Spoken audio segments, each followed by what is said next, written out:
Hello and welcome to session 29 of my Pillars of Eternity Lorethrough. Last session, after reading about the Deerwooden history, we gave Viana's notes to the Crucible Knight and Anslog's Compass, who were attacked by some of the dozens, and when we returned to the Crucible Knights here, we saw these bodies on the ground, and we got a quest to deal with the rogue Forge Knights. So as I was concerned about with these Forge Knights, it just didn't seem safe to me, and it looks like I was right. They have gone rogue and have started killing some Crucible Knights. So let's go in there and see what's going on.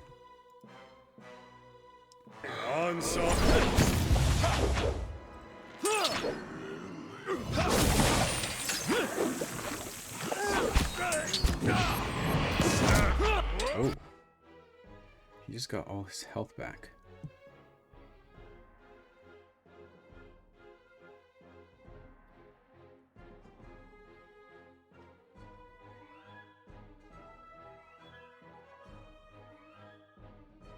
Is that what this is here? Forge Knight affects Forge Knight. Oh, he just healed himself. Okay. That's not very helpful.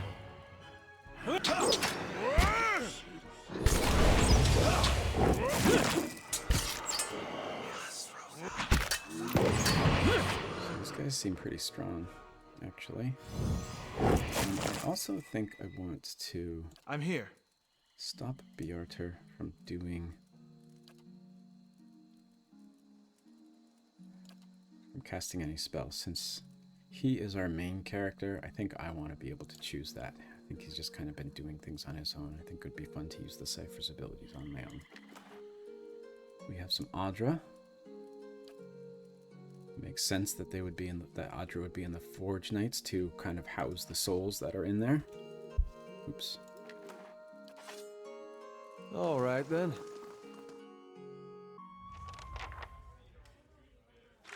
Addendum added. I don't know what went wrong with the Forge Knights, but perhaps Commander Cleaver can explain if he survives the battle.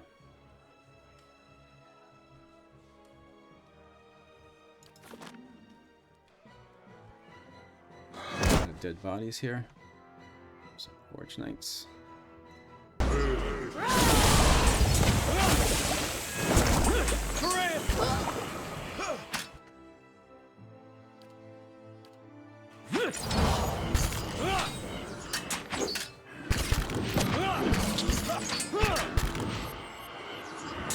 Leave it to me. Leave it to me.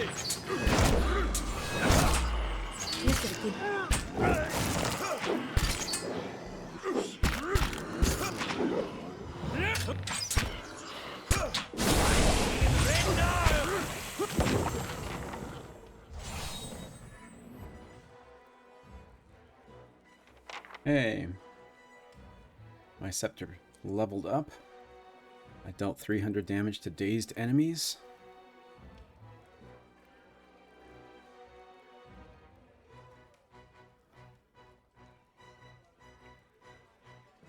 So I think that gave me a 10% chance to cast Dominate on a hit or a critical hit.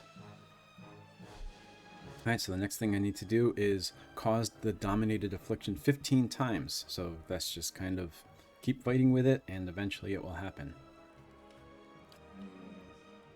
Sagani leveled up. Let's go do that before we move forward. So for Sagani, I leveled up her survival. She now has a survival of 10, and I gave her takedown. Instructs the ranger's animal companion to rush a target, knocking it prone. So we have a lot of knockdowns here. She's still injured though. I was kind of hoping the level up would take that away, but I guess it didn't. She has a wrenched knee. It's just move speed.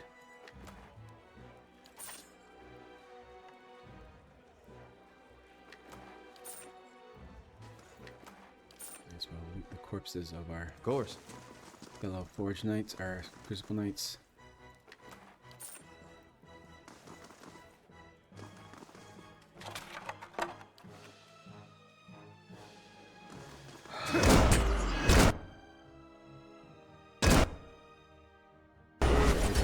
make it in this door here. Yeah, endurance is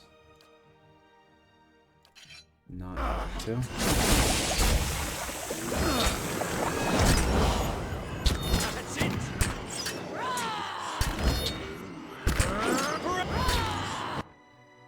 Can these things be controlled? Yeah, I'll just do this.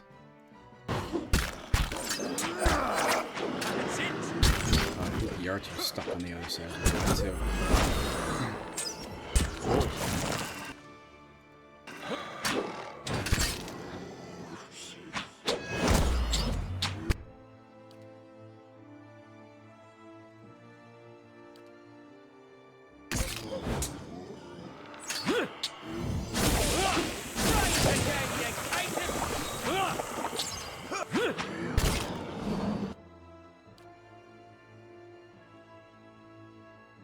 I don't think I need to do anything now. I think I can finish these guys off.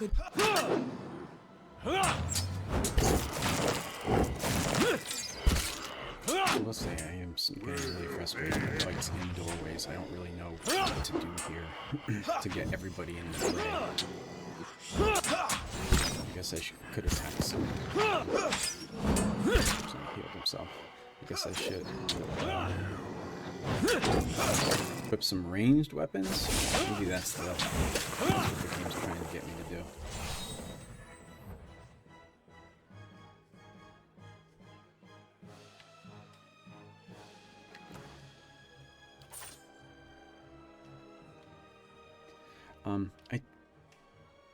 Did we read? I don't think we did for the Onomats.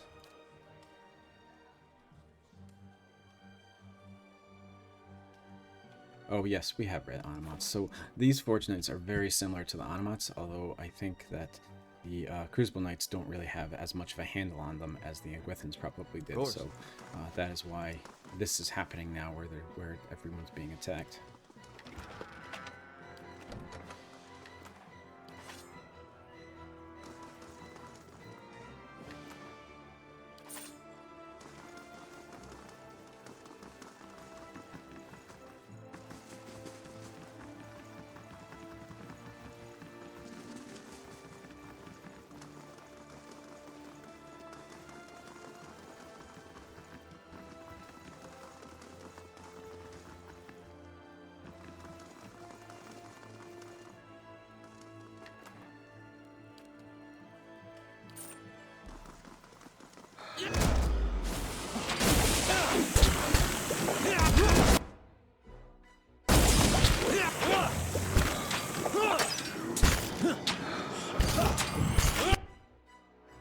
Can use his staff now to get close.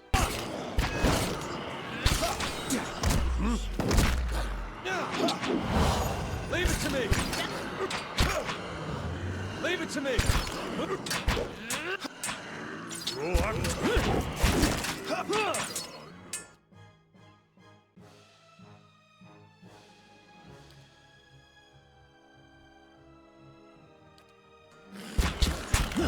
Can't get a good shot with them.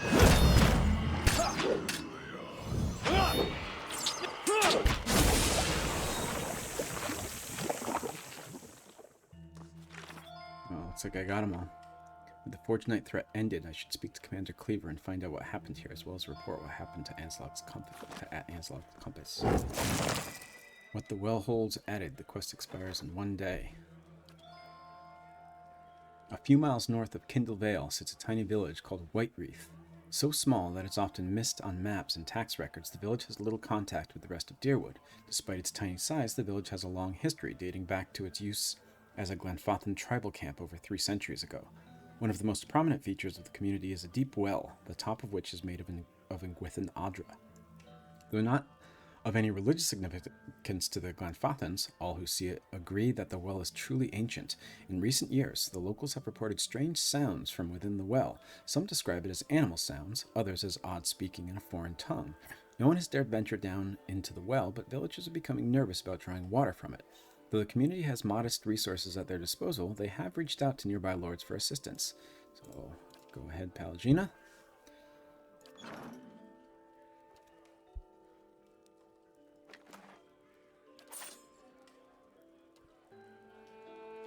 Of course.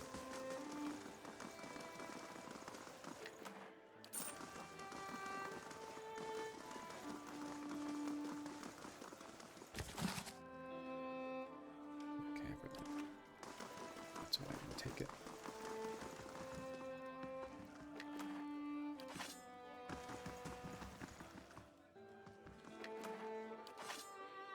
Got Dunstan and Commander Cleaver up here. I was guessing that they would have survived. Let's see what Dunstan says. He turns from the forge, setting his hammer on the work table. You need something? So Dunstan's got nothing to say about the Forge Knight attack, apparently. He turns from the forge, which is way over on the other side of the building. 1 minute. My Justiciars were training the Forge Knights. In the next, they were being cut to pieces. But the survivors owe their lives to your skill. You fought valiantly, worthy of any seasoned soldier. In fact, I'm naming you an honorary Justiciar.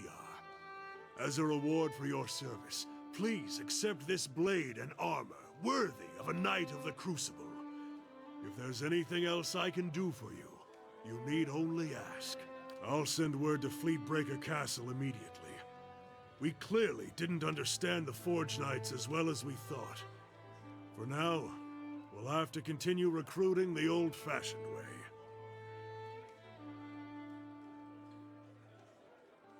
Okay, so I do want to say something. I'm not going to choose the second option here. It says, so these lives were lost for nothing. Keep researching the Forge Knights. I'm sure you'll find a way to keep them under control. There is a very real human instinct to place resources into something, realize it's not working, and then just say, oh, I put resources into it. I need to make sure that something comes of this.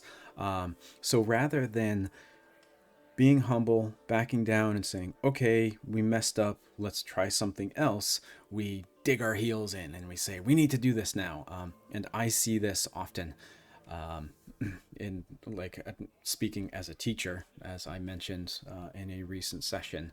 I see money being put into programs that just don't work, but because the programs cost money, we continue to use them, trying to find some way to make them work and just sinking more and more resources into it, which is very misguided. I think we should be able to say, okay, this didn't work. It's okay that we wasted this money. Let's try and do something else, because all you're doing is at this point is wasting more time, wasting more resources, wasting more money.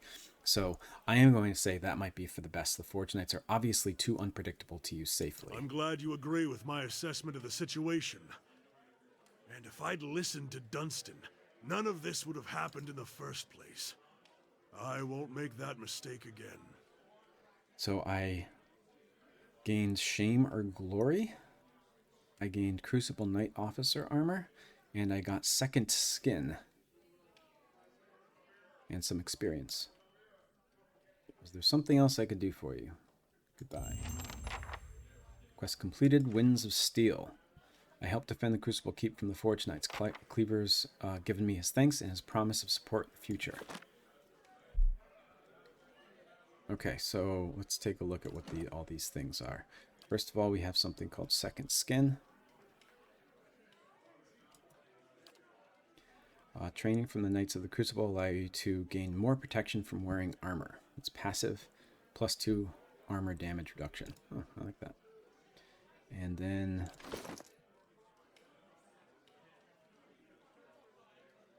Shame or Glory is a unique sword. A gift given to a young soldier before he left to fight in the War of Black Trees. This blade earned its name through the efforts of its bearer. The gilded sword was a common sight in the battlefield, held aloft and challenged once the soldier spotted a target. His fellows would converge upon the foe, and time again they found victory.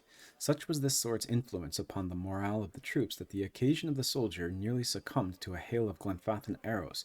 Prompting a swift retreat, a frustrated commander decided that the sword should have a new name, for it seemed to be what determined if they achieved shame or glory. Interesting.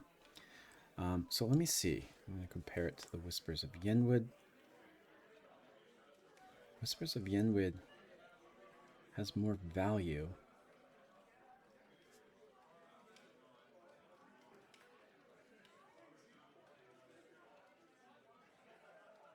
Oh, I didn't realize that I was giving myself -3 will.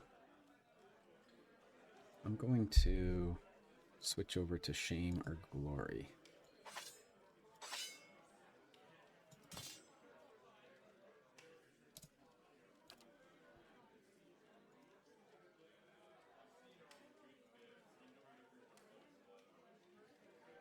Okay.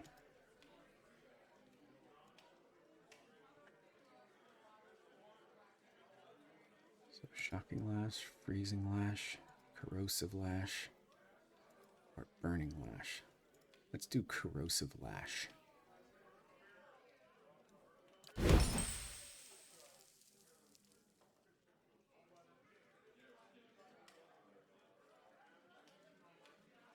What should it be good at slaying?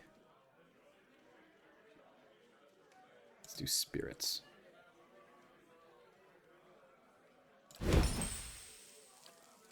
Okay. And then we have the Crucible Knight Officer Armor. The heaviest armor in regular use by adventurers and soldiers. Plate armor protects its wearers. Oh, this is just plate armor.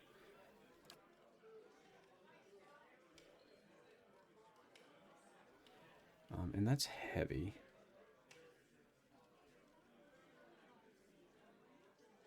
I currently have medium armor. Adair. Oh, he has his Saints War armor. Maybe I'll give it to...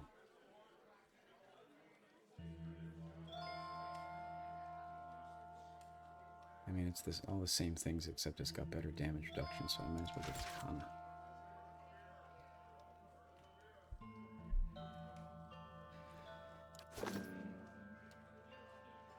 Okay, let's see if Dunstan has anything to say now.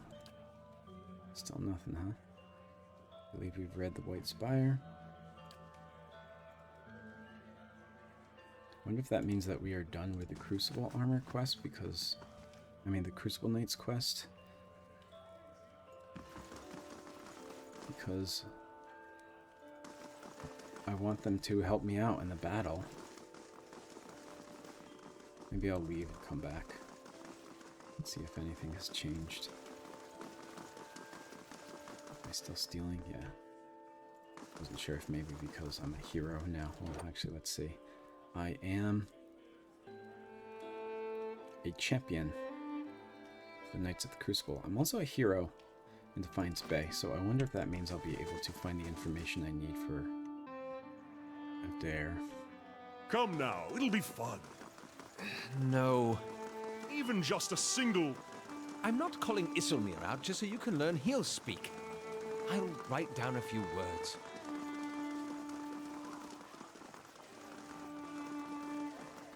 Poor Kana.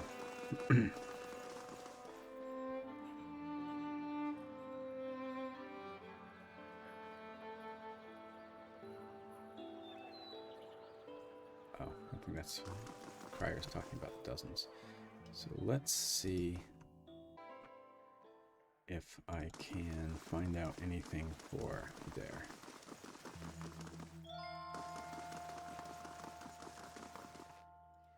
Good day to you. Try again. I'm looking for militia records from the time of the Saints' War, trying to find out what happened to someone. The man clears his throat. We've had a number of inquiries about such information. I'm afraid we've had to bar access to the public. Seems there are still quite a number of folk in Deerwood who bear ill will toward Raed Sarens. It would be irresponsible to surrender their names to just anyone. Many came to settle here as refugees. For the first time, he turns his full attention toward you, and his eyes flicker in recognition. Of course, this policy is for the general public. Exceptions can be made for those who have already proven their worth. He looks up at a shelf and withdraws a thick volume, shifting a layer of dust aside with his hand. The rosters are in front, the inventories of the dead in back. He passes it into Adair's outstretched hands. So we are well known enough now to get this information. Adair leads through the book for some time anxiously, running his thick farmhand's fingers over page after page of names. At last, his hands stop, his fingers just below one name. Woden Talish died 18 Majaverno 2808. Third Battle of Cleaban Relog. Blazing Glon father names, I swear. Raed Sarens? He stops short, his eyes bulging. They scan back and forth, over and over. I'll be the effigy. He fought for Raid Saris. Why'd he fight for Raid Saris? He stares at the page, his jaw agape, before suddenly looking up at you. Meaning that Adair just realized that his brother was fighting not for Deerwood, but for Raid Saris. I can call him a traitor. I'm not going to do that. I'm sure he had a good reason. I am too. He stares at the page, his complexion drained. I am too. We gotta go there. That battlefield. Clea, the one I said. I don't know how else I'm gonna make sense of all this. I gotta see what he saw. And who knows, maybe his spirit will even be there and you can have one of your weird talks with him. I mean, worth trying, right? I'll help you any way I can. I appreciate that. Wish I could say you won't regret it, but you certainly might. Okay, so we have to go to Cleoban Relag to seek out the battlefield there and see if we can talk to Adair's brother's spirit, soul. So do we have anything to say? Nope.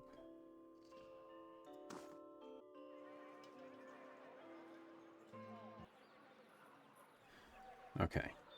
I also wanted to go to the Hall of Revealed Mysteries so we can read about a couple new gods that we haven't read about yet, and we can learn a little bit more about the Saints' War.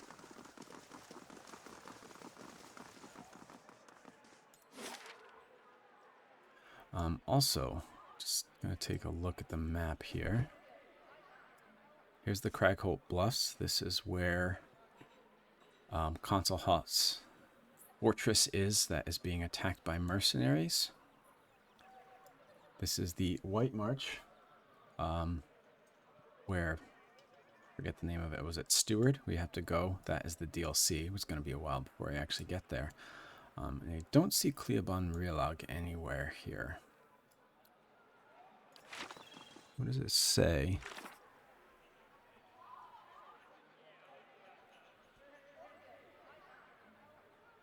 I wonder if maybe that is somewhere after we go to Twin Elms. Like maybe it's somewhere over here. That seems likely. So we're going to have to wait for that. Alright, so let's go to the Hall of Revealed Mysteries.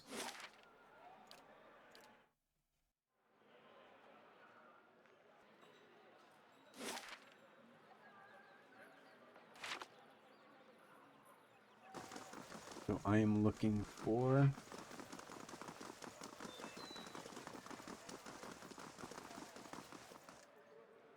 the Saints' War Part 1 Overthrow and Part 2 Invasion. I think also we could read about Rymrgand.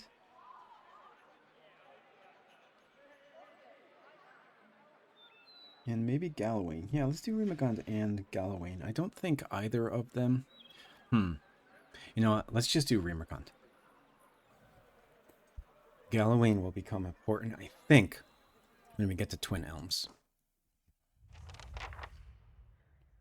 Alright, I know where the Elder Archives are. Alright, now I gotta find these books. The Hunt. The Editor Empire Origin. Have I read those? Okay, yes I did. 10 Years of Dawn, Editor Customs. Editor Empire Part 2, Midwife's Memoirs.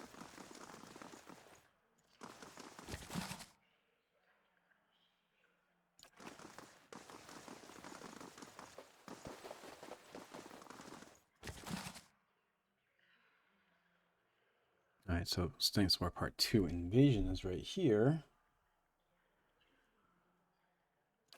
Which they were next to each other.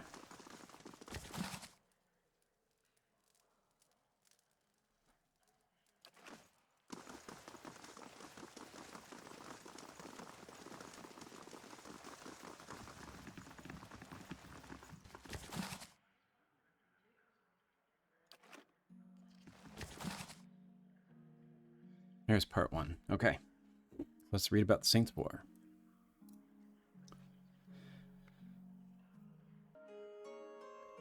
Before I start, just going to say that unlike a lot of the other history of the Deerwood that we read, it said that there was a period of relative peace for 120 years that was after these other wars, like the War of Defiance, the War of Black Trees, and the other ones that we read about. But here, the Saints' War is very recent history.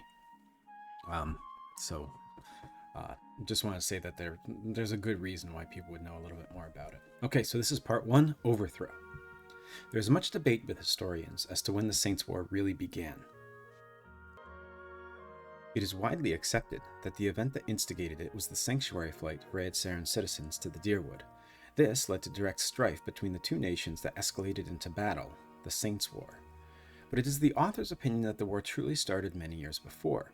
After the miracle of the Verdant Vorlis, as it came to be known, Weidwyn quickly gathered followers, drawn to the stories of Aethys' miraculous prophet. His power grew. Eventually, Weidwyn had gained enough support that he confronted the imperial governor. Assisted by a collection of knights and nobles who had been swayed to his cause, he marched on the capital city. The governor was allowed to live, but was forced to abdicate power and leave the colony. This was not from any understanding or easy acquiescence from the governor, but because of what happened when Weidwyn entered the governor's palace. As Weidwyn approached the governor, according to accounts, his body turned into something that was no longer human. His flesh became luminescent, and his head transformed into pure, blinding light. Other accounts suggest that Weidwyn had become a being of light at an earlier time when he was whipped in a public square. The outcome of his visit to the palace, however, is uncontested, suggesting that when he became light, it's still not, people still aren't sure if that actually happened, but what happened in the governor's palace when he turned into a luminescent being, that means that like enough people saw that we know that actually did happen. The governor, knowing there was no way he could oppose an avatar of Aethys, relinquished his power. The people then asked Weidwyn to lead the colony. He accepted, earning him the name Divine King of Rhaed Saris. Weidwyn's rule was virtually uncontested. Initially, this was because everyone was awed that the god had chosen to manifest himself and lead his people. This changed as Weidwyn began punishing the allies of the old empire and the poison of the world, what he considered corrupt churches or church leaders of Aethys. Scrutiny escalated, and soon worshippers of Aethys were also being punished for mere perceptions of heresy. Members of other religions were also added to the list of the persecuted for following different faiths. This caused large segments of the population to flee Rhaed Saris for the Deerwood, begging for sanctuary. This caused strife between the two nations. The people of the Deerwood knew they could not sustain explosive population growth if Weidwyn's rule were to continue unchecked. They also feared that his eye would turn from Rhaed Saris and land on them next if nothing was done. This was exactly what ultimately happened, and open war broke out as Weidwyn moved to spread his dominion into the lands of Deerwood. So, as is very often the case when someone of religious significance gets into power, then all of a sudden anybody who is practicing a separate religion is considered an enemy, and that is what Weidwyn was doing. So where he kind of had all the followers he needed at the start of his becoming a god almost, in the end, people started to question him. They started to fear him.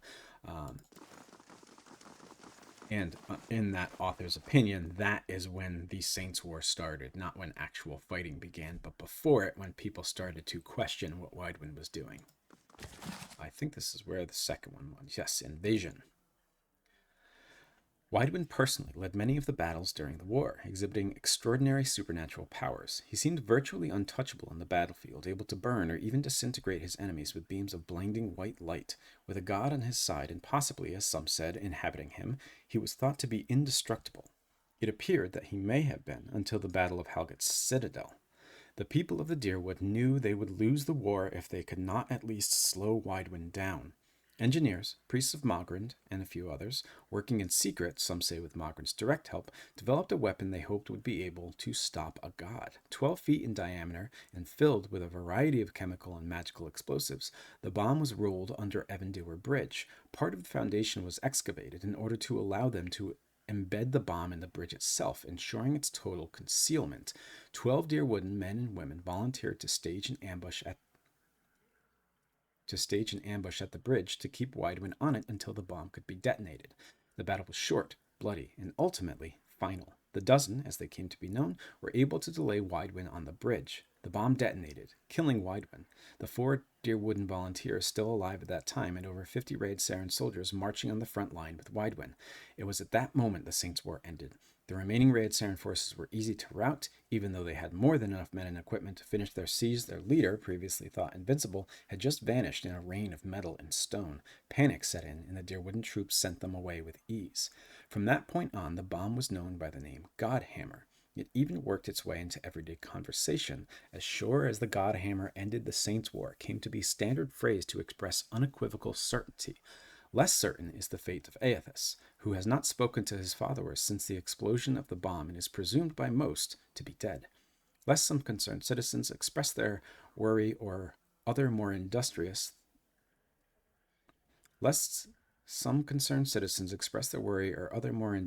think they could reproduce the result, the author would put the thoughts from your heads. Since that time, there has never been another documented explosion of such magnitude, and efforts to locate the engineers and clergy responsible for the bomb have been entirely fruitless. Godhammer was a unique, fortuitous occurrence. Its like will never be seen again without divine intervention. Interesting that they say the clergy couldn't be found, but we are traveling with Durrance right now, who I believe had a hand in the creation of the Godhammer bomb. Okay. So I guess not too much new stuff there. Maybe in part 1 we learned a little bit about how Widewin came to be Widewin and Aethys, but we didn't learn too much, I don't think, from the second part. Although it's interesting that this history here seems to be peppered with the author's own insights and biases. They even write in this author's opinion or things like that. So that's kind of interesting as far as a history book goes. I'm going to delete this part because I wanted to read about Rymrgand as well. Okay, so next let's read, I was about to leave, but let's read about the enigmatic god of cold.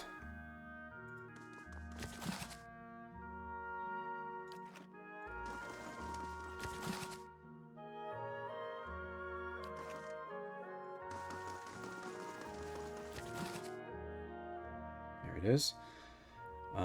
All right, so let's read this book first, and then we'll read about Rymrgand from the guide. The enigmatic god of cold. Young students are often confused by Bareth and Rymrgand's seemingly overlapping roles in holding dominion over death. Bareth oversees the cycle of life, death, and rebirth. Rymrgand oversees the cold, destructive act of death itself.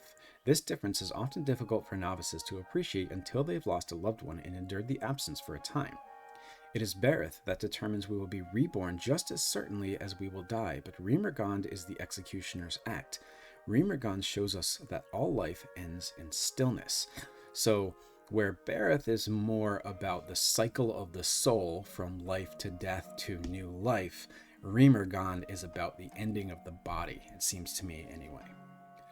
I need only show them the symbol of Rymrgand, the bone-white aurochs skull found carved within the most ancient of Angwithan ruins. It is a symbol of death and doom in every culture. Any child with 4 winters under his belt needs no introduction to the ancient symbol. Rymrgand embodies not just death, but all manifestations of collapse, be they famine, plague, or simple bad luck. Rymrgand is a primal god, silent and inscrutable as death itself. He makes himself known with his passing, not by proclamation. There are innumerable stories of the god's terrifying passage through the lands of Eora. When the beast of winter stirs, bitter winds and beastly howling follow the creature's every move. Wherever the beast plants a hoof, all life withers into dust. The faithful of Rymrgand insist that even another god's life can end in stillness. They claim the other gods must flee from the beast of winter's mastery over death. But we know not if this boast holds true. Though the Beast of Winter is shrouded in snowy clouds, those who have seen the shaggy white monster claim that the souls of the fallen can be seen clinging or perhaps frozen to the beast's fur. The dwarves of the Boreal South have numerous stories to tell of a similar plot. A brash hero seeks out the Beast of Winter to rescue the souls trapped in its fur. These tales never end well, for even if the hero saves his beloved soul, the hero dies in the process, for it's not a proper tale of Rymrgand unless the hero's life ends in stillness. Rymrgand is more about the end of things. So let's take a look at what it says about him in the guidebook now.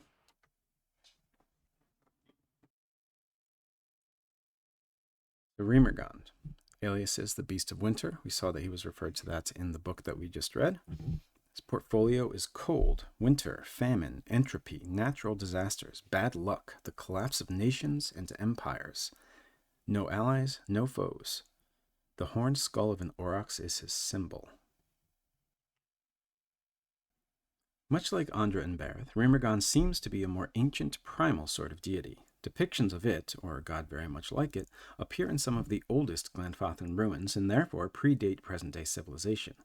The Beast of Winter takes the form of a massive, shaggy aurochs, its albino fur thickly encrusted with frost and snow. Reports of the creature's height vary, though it's commonly said to be over 30 feet tall, and sometimes much taller. Despite its size, it is often described as an emaciated creature, as though it hasn't eaten in days or weeks. Other reported sightings agree that Rymrgand maintains a constant pace, never pausing or faltering. Its appearance is often heralded by a deep, droning call that echoes for miles around. Wherever the beast steps, all life dies. No form of life is immune to Rymrgand's power, and even the gods are said to flee its passage. Rymrgand is also accompanied by a bitter cold that grows worse as it draws near, and the god itself is often obscured by driving snow and ice. Witnesses, those lucky enough to get close to Rymrgand and survive, also report seeing figures hiding amid the thick fur of its underside. These are believed to be the souls of those who ventured too near to the beast. Their mortal bodies were frozen and are long since gone, but their souls cling to the god's bushy coat, desperately seeking shelter from the cold. The dwarves of the Boreal South have stories of heroes who tried to save the souls of their loved ones from this fate, though such stories typically have tragic ends. Some believe that Rymrgand follows a migratory path from south to north, bringing winter cold from the polar region as it makes its way north, and then allowing the warmth of spring to return when it heads south once more. The discovery of a similar polar region in the far north, as well as reports of the Beast of Winter among peoples there, has cast doubt upon these ancient superstitions, though it is possible that Rymrgand has multiple manifestations. Sightings and visions of the beast are thought to be portents of bad luck or impending doom, often appearing in the dreams of leaders before disaster strikes their people. The aurochs' skull is a near universal symbol of doom. Bareth and Rymrgand share a complicated relationship with the divine pantheon, though both figures lord over death. Bareth is viewed as having dominion over death's cycle, while Rymrgand is the master of entropy. Some theologians believe Rymrgand would prefer the cycle dismantled, the souls who take part in it disintegrated. This oppositional standpoint is reflected in Rymrgand's worshippers, who view their resurrections as punishments instead of blessings.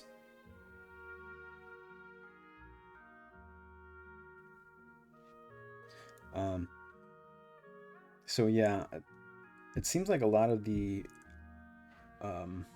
information in the guidebook here was repeated in the enigmatic god of cold.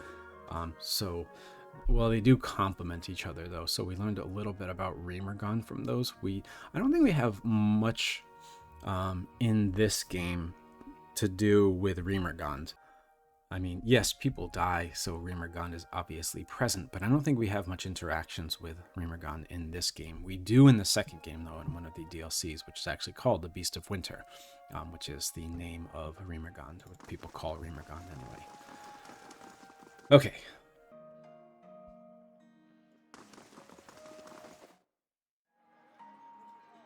So where should we go next?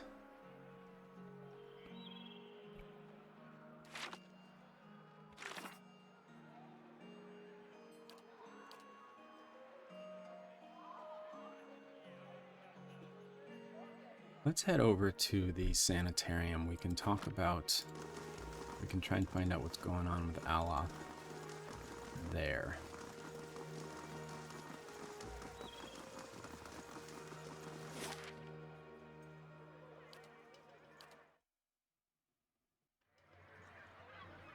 plus one of the 3 places that we have to go for the main quest is also the sanitarium.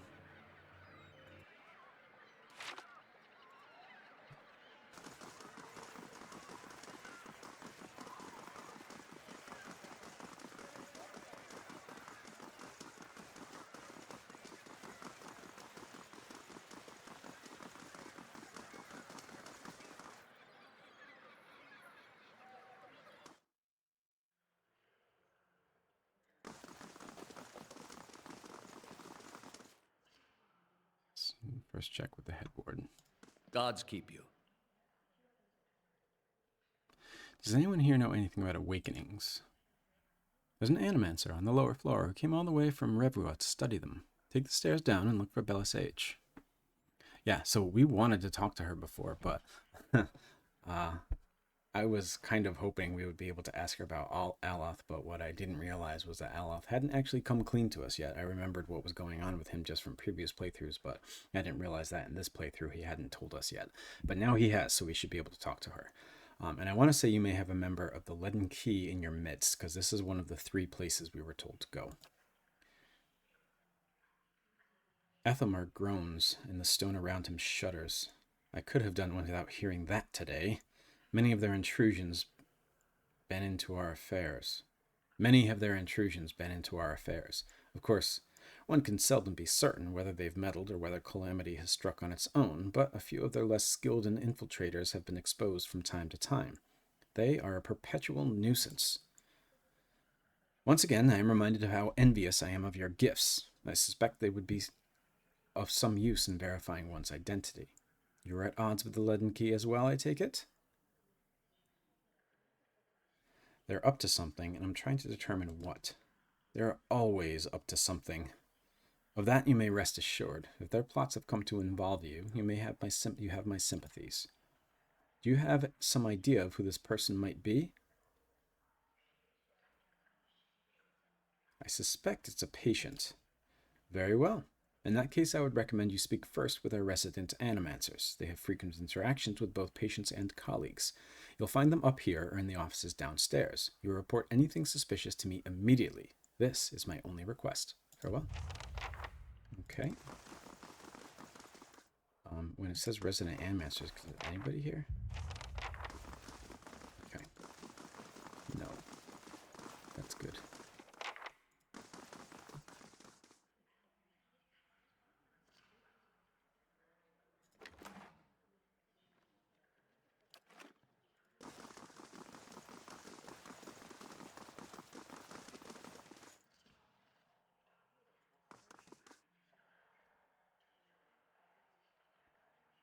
I'm investigating possible Leaden Key activity in the sanitarium. Seen anything suspicious? Oh, I'm afraid I'm too wrapped up in my own research to pay any mind to what else is going on around here. One of the other animancers might know something, though. Farewell.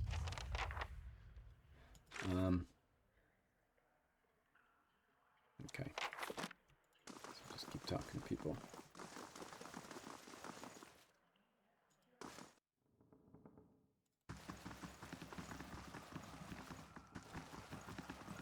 First we'll go to Bella Sage. I'm looking for an expert on awakenings. She laughs bitterly. Ah, that would be me.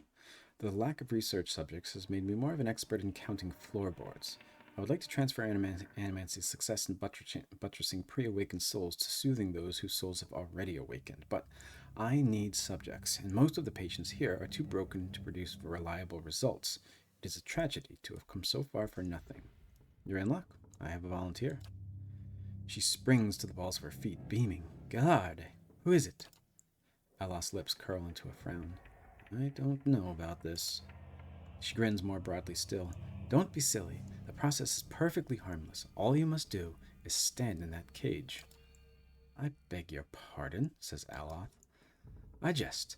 You Adarans are so uptight. I do not even know what the thing is used for. It belonged to the last occupant of this office, I think. Now they upgrade him to a cell. Again, I jest. I like her. She rubs her hands together, getting down to business. So, I need you to sit here. She takes Aloth by the shoulders and steers him to the couch. And try to relax, but don't try too hard. Then you will not be relaxing. Indeed. Aloth says. His eyes are humorless. Belisage. You must also wear these. A little cold, but the copper will help conduct your essence. The Animaster fastens thick copper bands to Aloth's forehead and wrists. As she ratchets them tighter, his face twitches with suppressed irritation. Now I will examine your soul through my scope. She reaches into her desk and produces a long chambered tube.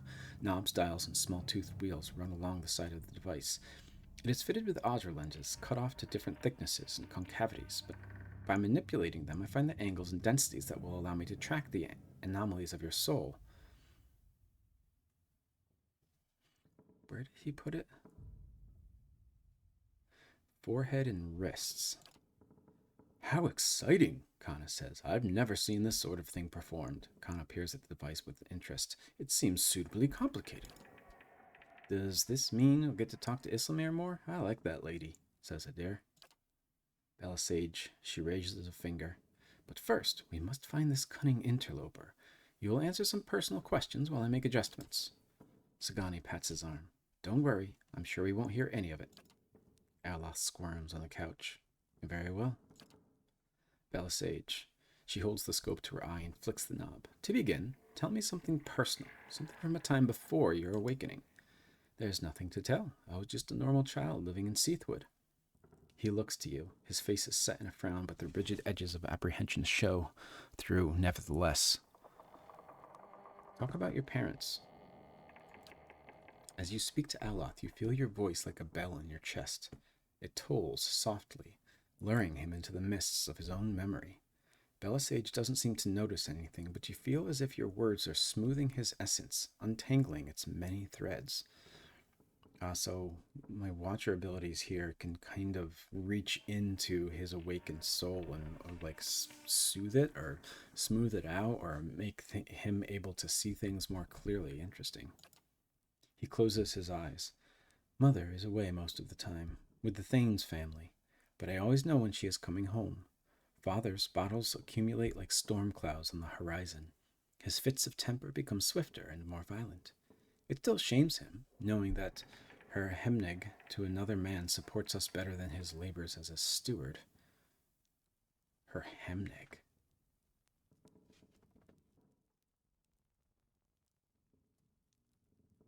Knowing that her hemneg to another man. I don't know what that word means. Belisage. This is good. I'm starting to see something. Continue. Tell us about the time you awakened. She bites her tongue as she twists one of the dials. I am in my 5th year of training, says Aloth. Mother is home. I can let my guard down a little because when she is around, he is usually only angry with her. But he has heard that I have had trouble casting missiles, that my flame shields are unstable. He is furious that I have failed, and Mother's presence reminds him that he has failed too. The first blow takes me by surprise. One moment I'm sweeping the kitchen, the next I am sprawled on the ground, stupidly looking at flecks of my blood on the tile. His boots, glistened with fresh polish, thud across the floor. He kicks me in the stomach, and I curl up to shield my vitals. But it's pointless. Protecting one thing only leaves something else exposed. Still huddled on the ground, I retreat as fast as I can. I retreat until the vision of the kitchen and my own trembling knees is nothing but a pinprick against a field of black. His jaw locks and his eyes twitch beneath their lids. So it seems my reaching into his soul has caused him to kind of relive these memories, not just see them more clearly. Maricho! Belisage furiously cranks the knobs along her scope. He's hypnotized himself with his old memory. You've got to bring him out of it. Quickly. I almost have it.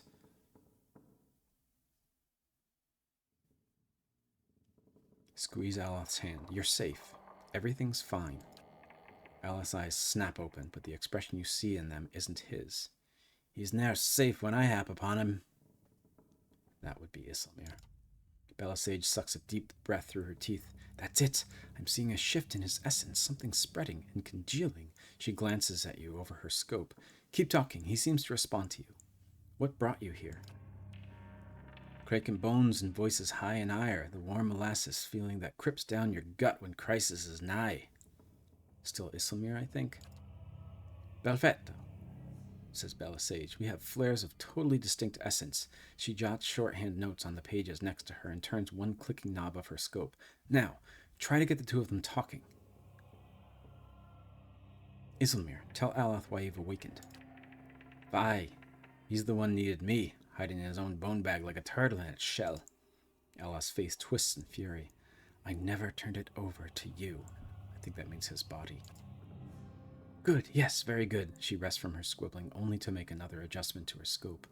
I can now see two separate patterns of essence. Where he ebbs, the other flows. It's as if the awakened soul fills the spaces that he leaves empty. She prompts you with a circling of her wrist, quill still in hand. Go on. Aloth, what's this about ceding space to Isilmir? He grits his teeth painfully. I've given her nothing. She usurps me in my own body. Aye, and I lend him a pair too. You should ask what I did with that old man of his. How the last time he laid a hand on us, I broke it in 3 places.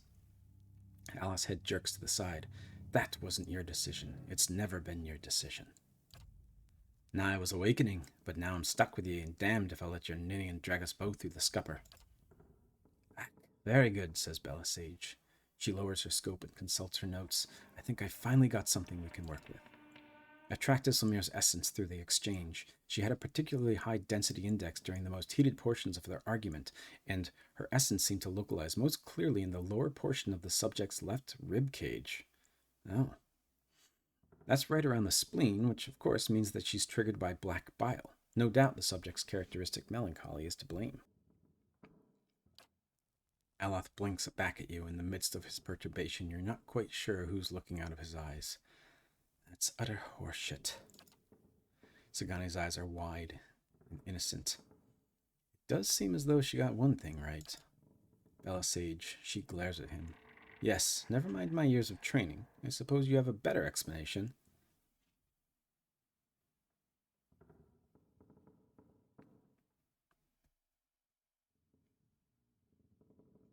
So wait, Bella Sage said that she shows up.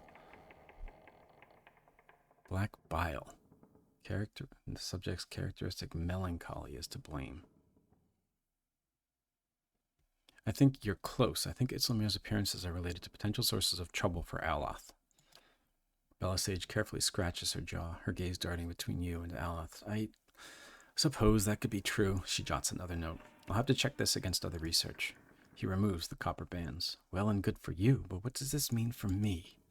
Bella Sage frowns at her notes, tapping her cheek with a quill and making a grand show of concentration. However, you catch her stealing a glance at you over the pages. It seems that Isilmir steps in when she determines that you're in danger. It's not clear whether this is help or hindrance. From my position, I'd say it's pretty clearly a hindrance. I've got a lot to process. Regardless, thank you for your help, Bjarter. He does not look at Bella Sage. She sets her notes on the desk and returns to her scope. Well, I hope this has been as useful to you as it has been to me. I finally have material worth publishing. You'll be the toast of Revua, Fentre Aloth. His grimace melts into a crooked smile. Aye, advancing the right-wise principles of animancy, just what we've always wanted. As you turn to leave, you catch a darting movement out of the corner of your eye. Bella Sage is humming to herself, still occupied with her scope, but Aloth is holding her notes. He's just about to tuck them into his cloak when he catches you watching. He holds a finger to his lips, his eyes wide and imploring. Please, I don't want my personal information published like this, especially not after her nonsense.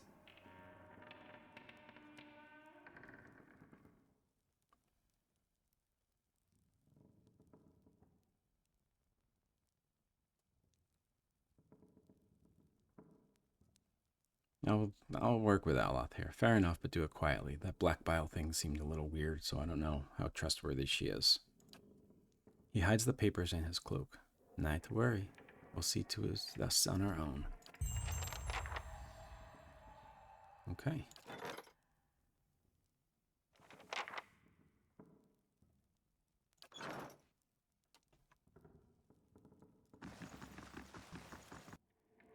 So that brings us to the end of the session then. We are still at Brackenbury Sanitarium. We need to stay here for next session to find this member of the Leaden Key that is somewhere in this building. At least we think is somewhere in this building. So we learned about Rymrgand. We learned a little bit more about the Saints' War. We defeated the rogue Forge Knights at Crucible Keep.